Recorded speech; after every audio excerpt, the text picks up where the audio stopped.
Sunderland nil, Manchester United nil. And you know what? Yeah, I'm glad that I didn't react straight away, and I gave myself some time to kind of sit with the result and reflect on the result, because I know there's probably going to be a lot of emotional reactions, a lot of overreactions, as there always is when United don't win.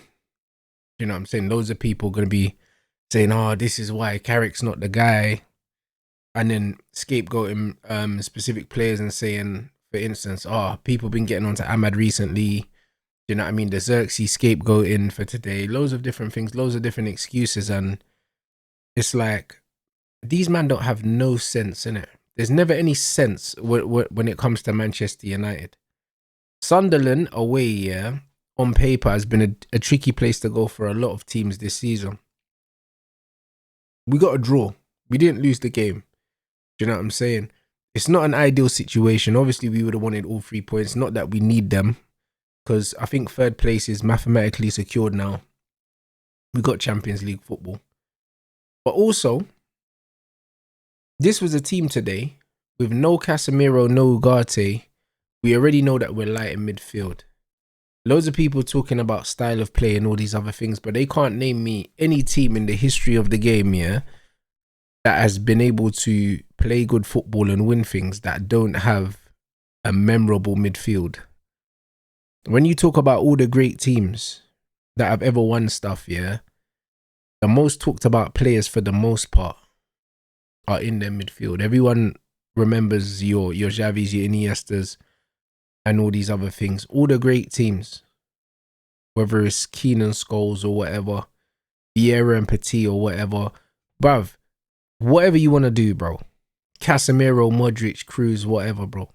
You can't build a cohesive team without a midfield. What Michael Carrick has done, yeah, with the players he's got is extremely commendable, because on one hand, a lot of fans would say, "Oh, like, we need 6-7 signings in the summer," but then on the other hand, they should be like, "Yeah, but we should win every game." Well, if we should win every game, then why do we need 6 or 7 signings? Make it make sense. Today, we saw a team that struggled to progress the ball. No Casemiro, bro. Mason Mount. You know what's funny?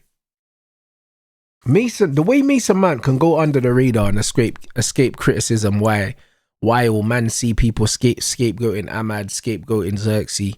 And the funny thing is, none of our attackers had a good game today, because it's almost impossible to have a good game if nobody can get the ball to you. When Brian came off the bench here today, he came off the bench, I think 75th minute, and had 5 touches, bro. Why did he have 5 touches? Because we can't progress the ball through the midfield, bro. And even worse, yeah, Michael Carrick didn't even see it as though like he had any options on the bench to even change the midfield. So we ended up with the midfield 3 that we started with. Mason Mount, maybe he was supposed to be in a double pivot with Kobbie Mainoo. If he was, he didn't get the memo, because Kobbie was left isolated and we were getting sliced through at will, bro. You know what I'm saying? Mason Mount was atrocious today.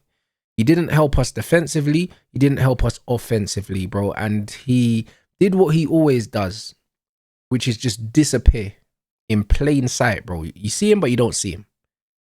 He's there, but you don't want the ball.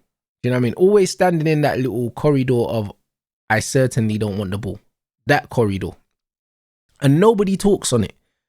This brother, at midnight on Sunday, is going to get $250,000 just deposited in his bank account. But nobody wants to talk about his performance, but they got loads of energy to talk about our attacking players and what they're doing and what they're not doing. We missed Sesko today. No, we didn't miss Sesko. If we had Sesko would have had no touches. Just like Xerxes had no touches. Just like Mbeumo had no touches. Just like Ahmad hardly had any touches. Just like Cunha hardly had any touches, because we can't get these guys the ball. Benjamin Sesko, yeah, has scored the bulk of his goals coming off the bench when the game has settled down. When he starts, he very rarely has an impact on the game. Not his fault. I've said a million times, I don't believe that this Manchester United squad at the moment, yeah, the way it is built to have a striker. And this is why Brian in the 9 probably makes sense, because he drop in and just do the ugly work, because we can't progress the ball. Bruno Fernandes is our captain, yeah, and one of our more experienced players, yeah. I'm not blaming him, by the way, but can't you see that Mason Mount is struggling, yeah, as the captain, or struggling or non-existent, and drop in and just help Kobe, like, instead of trying to chase the assist record. Do you know what I'm saying? Because that midfield there was just a gaping hole in that midfield that needed filling, and Mount wasn't doing the job.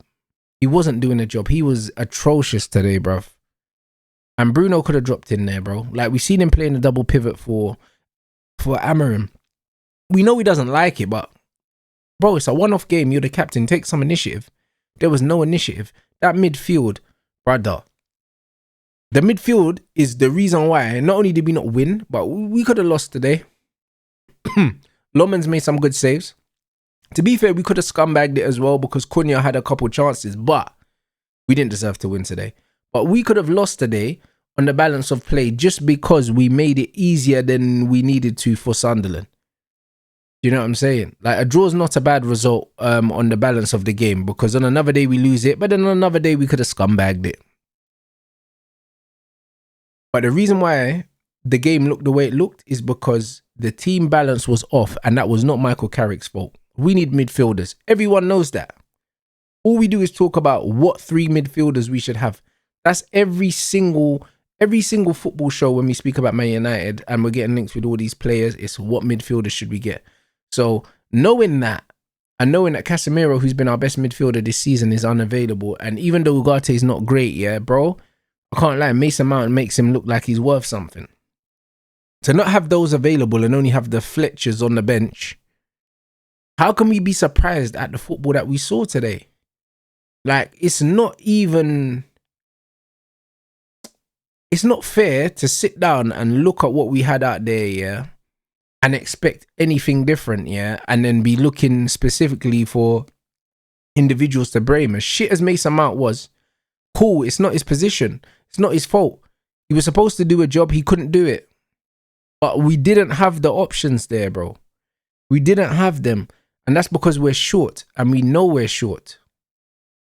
And that's what it is. So people crashing out about the style of play, yeah, we're not going to have a cohesive style of play until we've got midfielders, yeah, that can pick up the ball in the first phase from the defenders, help us progress the ball, and also positionally help us to cut out certain attacks, bro. That will come after a transfer window. The same guys that are complaining about Carrick's style of play and all these things, these are the same guys that were saying that Amarim didn't get the players he wanted and XYZ after he kept losing games, bro. Carrick is winning games and not getting the same grace as a loser that you, man, made a million excuses for. Some men are still singing his praises even though he's an abject failure and he's no longer here. So we can't take these people seriously. Carrick ain't perfect, but he couldn't do nothing today, bro. I felt sorry for the attacking players today because they couldn't get the ball. I felt sorry for Kobe because he had no protection from Bruno and Mason Mount. And to a certain degree, you have to feel sorry for the defense because they were left exposed because of Bruno and Mason Mount, bro. So, like, bro, on the balance of that, bro, I'll take the draw. I'll absolutely take the draw. People are gonna over catastrophize, but the season's done. Objectives achieved. And now it's just about getting to the summer, bro. Do you know what I mean? If we can, let's just finish the season unbeaten. Finish the season with some good momentum, yeah?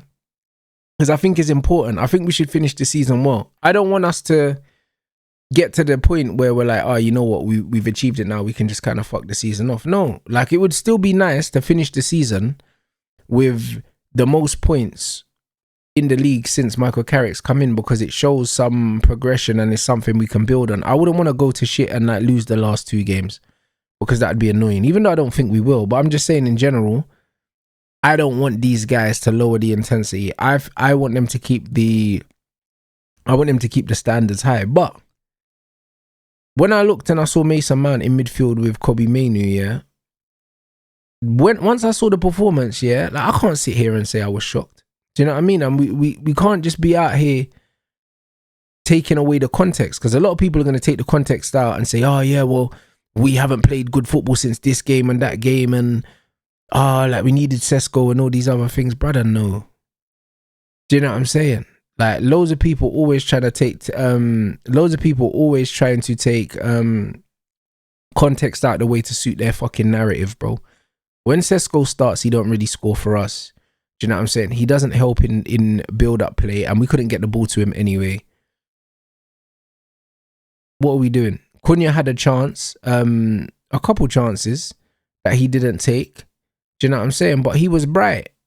He was bright today. He tries, you know, Cunha, bruv. Do you know what I mean? Even when we're not playing well, Cunha will get on the ball, try and do things. But how can we expect our attackers, yeah, to be productive when we can't even sustain possession, bro? We can't sustain possession and attacking threat long enough to even get players up the pitch. When Dorgu came in the second half, yeah, he gave us what we needed. He was stretching the pitch and we got him onto the ball a few times and stuff like that. But again, second half, once the game dies down, Dorgu comes in and has an impact. But then on the other side, Brian came on and had none. So that's just how the game went. All of our attackers, yeah, tend to look better coming off the bench than starting because we know we need to sort out the midfield. We know that.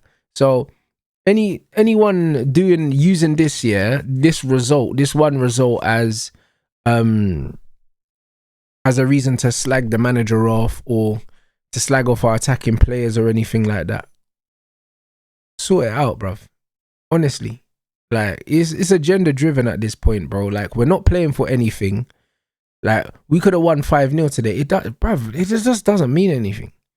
I'll be real. The most important thing right now is what these men do in the transfer window, because what we've achieved this season from where we've come from, yeah, is a big achievement, but it don't mean nothing if they don't go and build on this now.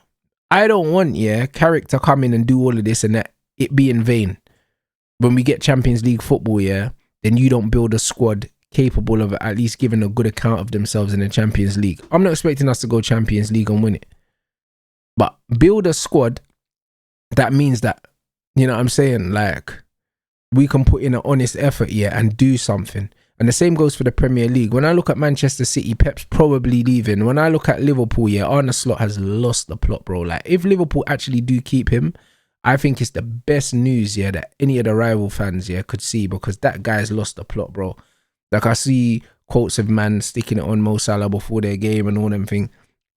That place is toxic, man. Do you know what I mean? So if they keep Arne Slot, Chelsea are on a weird situation right now as well. So I just think, bro, like if we don't build on the momentum, yeah, and fill in the gaps in the squad in the summer, we've missed a golden opportunity to steal a march on a lot of these teams, because I think that a lot of these men are not going to do the business that their fans think they're going to do. So, yeah, man, I was just annoyed that the game was rubbish today, innit? But now that I've calmed down, yeah, and I look at what's happened today, I think the reasons for why the game was the way they were, was the way it is very obvious. I don't think there's one person or one thing to blame. And I just think that we need to look at where we came from, where we are, and we need to manage expectations, innit? And yeah, that's about it, bro. So I can't lie. Apologies if you was expecting me to crash out and I didn't crash out. Do you know what I'm saying? We got another point. 6 points clear of the Scousers. Champions League secured. 3rd place secured. Roll on the next game. Roll on the summer. And yeah, people just need to stop crying.